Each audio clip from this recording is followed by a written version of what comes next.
আসসালামু আলাইকুম। এটা হইলে বেড তৈরি করা হইতেছে স্ট্রবেরি রোপণ করার জন্য। এই সুন্দর করে বেড তৈরি করা হইতেছে আমাদের নার্সারিতে। দেখেন এই যে একটা বেড, একটা, তিনটা, চারটা, পাঁচটা এলো বেড। এখান দিয়ে এখন হলে স্ট্রবেরি চারা রোপণ করা হবে।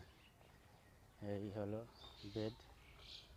এই জায়গা দিয়ে তৈরির পরে এই যে 3-4টা বেড এই যে আপনাদের সামনে দেখাইতেছি। আর এই যে এখানে হলে স্ট্রবেরি চারা রোপণ করা হলো। এই যে কয়েকটা বেডে স্ট্রবেরি চারা রোপণ করা হয়েছে। এই দেখেন এই হলো স্ট্রবেরি চারা। এই যে স্ট্রবেরি,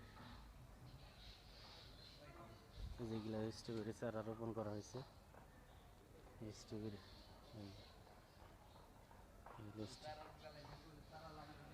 আর যাদের স্ট্রবেরি চারা লাগবে আমার সাথে যোগাযোগ করবেন।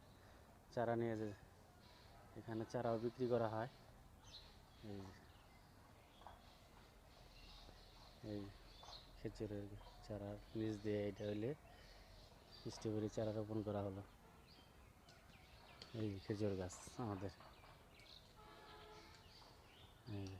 আর এই যে চারা, স্ট্রবেরির চারা, যাদের স্ট্রবেরির চারা লাগবে এই দেখেন স্ট্রবেরি, এই হলো স্ট্রবেরি চারা। এই জায়গা থেকে ওই যে বেড তৈরি করে রোপণ করা হবে।